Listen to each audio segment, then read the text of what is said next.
autre chose à retenir ici, mes frères et sœurs, c'est que Dieu peut parler aux grands. Dieu peut parler aux grands de ce monde en notre faveur.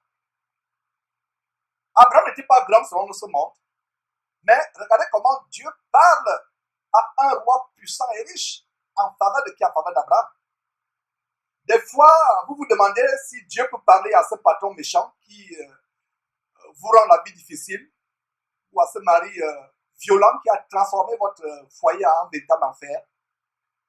Mon frère, ma soeur, doutes-tu que Dieu peut parler à une autorité administrative par rapport à ce dossier que tu lui as soumis, à ce besoin pour lequel tu lui as soumis ton dossier?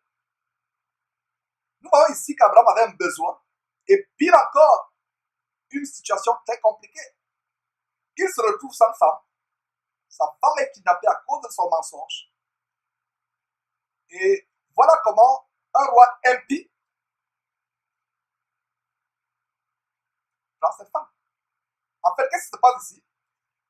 Abraham a lui-même livré sa femme à un roi impie comme un proxénète. Un proxénète livrerait une prostituée à un client riche et puissant. Et nous voyons donc ici comment Dieu parle à Abimelech, un roi riche et puissant. Dieu est capable de le faire. Alors, mon frère, ma soeur, pourquoi douterais-tu que Dieu peut parler à ton bailleur, à ton banquier, à ton patron, ou au maire de la ville, ou au commissaire de police devant lequel tu as eu une affaire? Crois-tu que Dieu peut parler à une autorité pour toi? Voilà une grande relation que nous partageons à ce niveau, mes frères et sœurs. Si tu vis et marches devant Dieu, comme Abraham l'a fait, et non comme Lot, parce que Lot avait un pied à Dieu, un pied dans la gloire du monde, dans les richesses incertaines du monde. Mais si tu marches comme Abraham, dans la droiture, dans l'intégrité, sois-en sûr, mon frère, ma soeur, que Dieu parlera en ta faveur auprès d'une autorité, au temps convenable.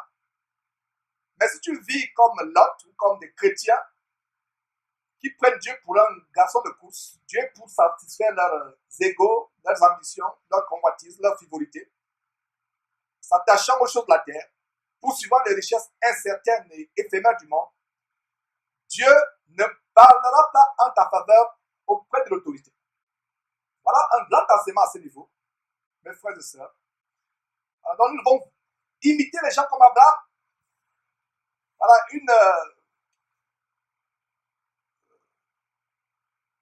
nous chrétiens devons croire que tout est possible à celui qui croit.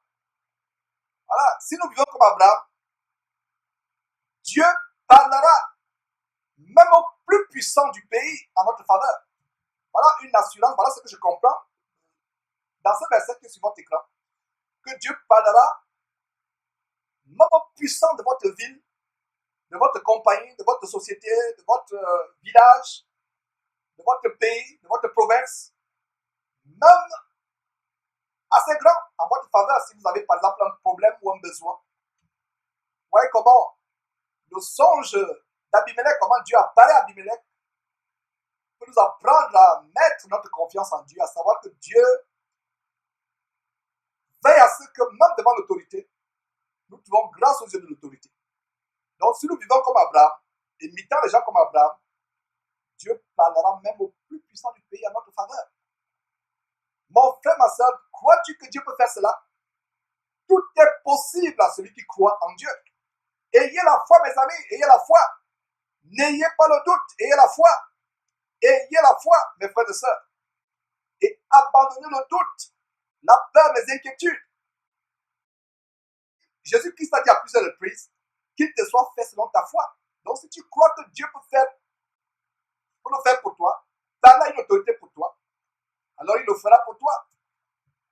Une autre personne va dire, je ne suis pas vraiment si sûr que Dieu puisse faire cela pour moi, parler à une autorité pour moi. Eh bien, rien ne se passera pour cette personne-là. Il y a tellement de choses que Dieu aurait pu faire pour certains de ses enfants. Mais il ne les fait pas. Pourquoi? Il ne les fait pas pourquoi? Parce que certains de ses enfants, les chrétiens, sont remplis d'incrédulité, de manque de foi. Notez en passant, mes frères, Matthieu chapitre 13, verset 58, une fois encore Matthieu chapitre 13, le verset 58, en passant noter tout simplement, qui nous montre comment Jésus ne fit pas beaucoup de miracles dans sa patrie à cause de l'incrédulité de ses compatriotes, des gens qui habitaient dans cette patrie. Il ne fit pas beaucoup de miracles. Donc si vous doutez de la puissance de Dieu, Dieu ne fera pas de miracles dans votre vie. Voilà. Tu lis dans la Bible, par exemple, que Dieu parle au puissant roi en faveur de son peuple. Mais tu ne crois pas que Dieu peut parler à ce petit patron méchant qui est assis derrière son bureau. Dieu te dit qu'il ne fera rien pour toi, mon frère, ma soeur, parce que tu le méprises, tu l'insultes, tu le déshonores. Et tu vas me dire, mais Georges, comment je méprise Dieu, comment je le déshonore, comment je l'insulte? Tu méprises Dieu, tu le déshonores, tu l'insultes, en le traitant d'impuissant, en pensant qu'il est impuissant, qu'il est incapable de parler au roi en ta faveur. Voilà comment tu insultes Dieu. C'est aussi clair que ça. Pense comment la situation aurait été différente, mon frère, ma soeur, si tu mettais toute ta confiance en Dieu, de tout ton cœur, sans le moindre doute, étant convaincu que Dieu peut parler à cette petite autorité durant son sommeil en ta faveur. Cette autorité va au lit. Il y a ton dossier devant cette autorité. Dieu parle en faveur de cette autorité. Cela est possible. Regardez les choses que nous ratons à cause de notre incrédulité. C'est ce que Dieu a fait pour Abraham, comme nous sommes en train de voir ici. Dieu a parlé au puissant roi, Abimelech, pour Abraham. Dieu lui a dit dans un songe de remettre immédiatement la femme d'Abraham, Sarah, sinon il devait mourir. Et une chose que vous devez noter pour vous qui prenez des notes, et je vous encourage à prendre des notes de temps en temps, sans que le fait de prendre des notes vous déconcentre, puisque ces vidéos, par la grâce de Dieu, seront publiées ou rediffusées, et encore, et encore, et encore. Notons qu'à Abimelech, alors dans ce passage, mes frères, Genèse chapitre 20, verset 3, il faut noter qu'Abimelech n'était pas un croyant. Notez très bien cela. Si vous croyez qu'Abimelech était un croyant, vous allez perdre les grandes révélations qui sont attachées à cette histoire, les grands enseignements. Abimelech n'était pas un croyant, mais un roi impie, idolâtre, paganiste. Donc, mes frères et sœurs, qu'est-ce que nous apprenons ici? C'est que Dieu peut parler à notre faveur, même à une autorité abominable, même à une autorité impie, paganiste. Que dit Proverbe chapitre 21, verset 1? Notez tout simplement cela, ce verset. Proverbe chapitre 21, verset 1 dit, le cœur du roi est comme un courant d'eau dans la main de l'Éternel. Il incline là où il veut. Voilà ce que nous dit la parole de Dieu. Le cœur du roi est comme un courant d'eau dans la main de l'Éternel. Dieu incline le cœur du roi là où il veut. Regardez les courants d'eau. Il y a un moment, vous voyez, le cours d'eau va à gauche, il va vers l'est, à un moment, il va vers l'ouest. Et des fois, même, il déborde de son milieu naturel. Il se déverse sur les rivages, dans les inondations. Et il peut nous avoir une autre source qui se crée à cause de cette inondation, une autre piste qui se crée. Voilà comment est le cœur du roi dans la main de Dieu. Quand on parle de roi, on parle d'autorité. Ça peut être l'autorité d'un mari pour la femme. Ça peut être l'autorité d'un patron pour l'employé, le travailleur. Ça peut être l'autorité administrative pour un citoyen, dans une ville, dans un village, dans une commune. Voilà comment le cœur du roi est comme un courant d'eau. L'autorité a pris la décision d'amener votre cas ou votre dossier à gauche ou à l'est.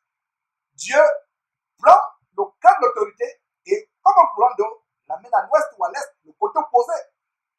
Est-ce que vous croyez que Dieu est capable de le faire? À partir d'aujourd'hui, mes frères et sœurs, ayons la foi.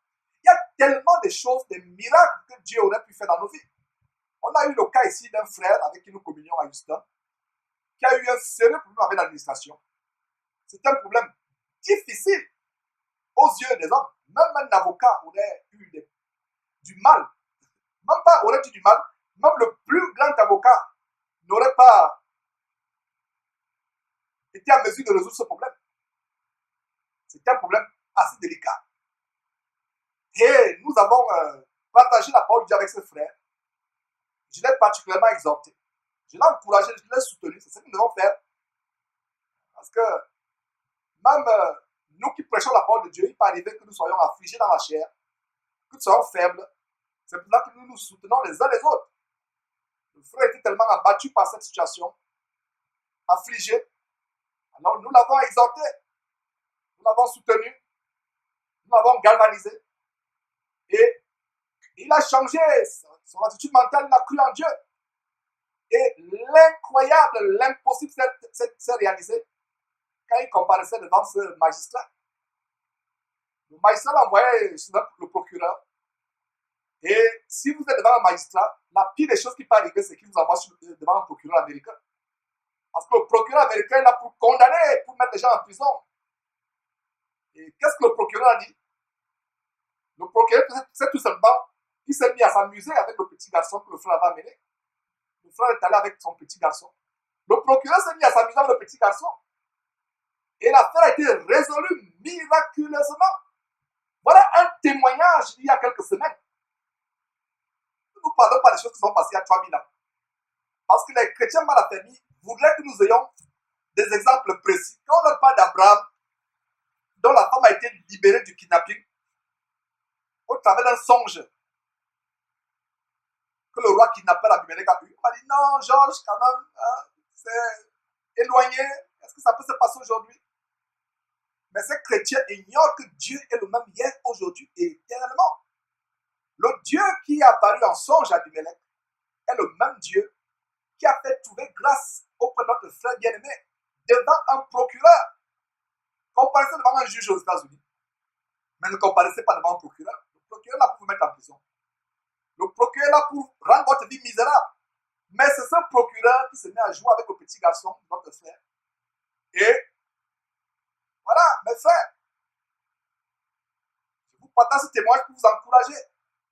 Peut-être vous avez une situation plus difficile que celle de notre frère en Christ, plus compliquée ou moins compliquée. Sachez que rien n'est impossible, absolument rien n'est impossible à Dieu. Que cet exemple et ces exhortations vous servent d'encouragement. Parce qu'il se pourrait que toi qui me suis, tu traverses une situation difficile auprès de ton employeur, qui est sur le point de te licencier, à cause, je ne sais pas de quelle raison, X ou Y. Si c'est pour des raisons justifiées, par exemple que ton travail n'est pas au point, n'est pas au top, ce qu'on attend de toi, bien que tu es toujours en retard, essaie aussi de te discipliner, parce que bien de fois, nous demandons à Dieu de nous délivrer nous demandons à Dieu de nous faire trouver grâce auprès de l'autorité, mais de fois, nous ne faisons pas notre part. Une femme qui va demander à Dieu de la délivrer de la violence de l'autorité de son mari, un mari violent. Mais une femme qui ne garde pas le silence devant ce mari violent, qui se chamaille avec ce mari violent et qui fait tout pour l'irriter, Dieu ne vous délivrera pas de ce mari violent. Dieu ne changera pas le cœur de l'autorité de votre mari. Vous avez un boulot, vous ne faites pas ce que vous devez faire, vous êtes négligent, vous êtes laxiste dans votre travail, vous arrivez en retard, vous êtes absentéiste, et vous voilà, on a dit qu'on va vous licencier en 2 jours, 1 semaine, vous commencez à prier Dieu. Avant de prier Dieu, repentez-vous de comment vous n'avez pas été performant dans ce travail. Vous allez devant une autorité parce que vous avez volé, menti ou péché. Commencez d'abord à vous repentir. Et parce que si vous ne vous repentez pas, Dieu va vous délivrer pour que vous recommenciez encore le même péché. Donc, il faut bien comprendre ces choses. Donc, ne vous précipitez pas à dire, oh Seigneur, apparaît aussi en songe à ce patron, apparaît aussi en songe à ce préfet, à ce commissaire, à ce maire, à ce gouverneur, apparaît aussi en songe au président, avec qui j'ai une audience spéciale, apparaît aussi. Non. Il faut d'abord examiner ta vie. Quels sont les motifs de ton cœur? Est-ce que ton cœur est rempli de cupidité? Est-ce que ton cœur est rempli d'amour du monde? Mes frères, il faut d'abord examiner ton cœur pour savoir si ton cœur est droit devant Dieu. Alors, notez bien ce verset. C'est ce verset qui nous a mené à ouvrir cette parenthèse avant qu'on ne retourne en Genèse chapitre 20. C'est ce merveilleux verset de Proverbe chapitre 21 qui dit que le cœur du roi est comme un courant d'eau. Dans la main de l'Éternel, il incline là où il veut.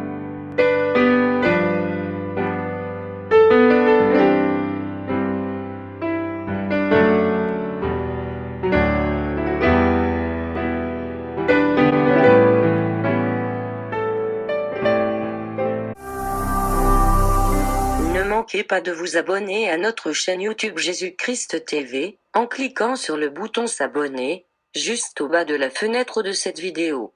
Ainsi, vous recevrez automatiquement nos nouvelles vidéos, et vous ne raterez aucune. Vous connaîtrez la vérité et la vérité vous affranchira. Jean 8, 32.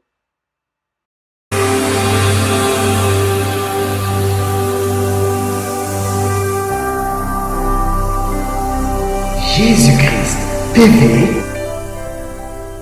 vous connaîtrez la vérité et la vérité vous affranchira.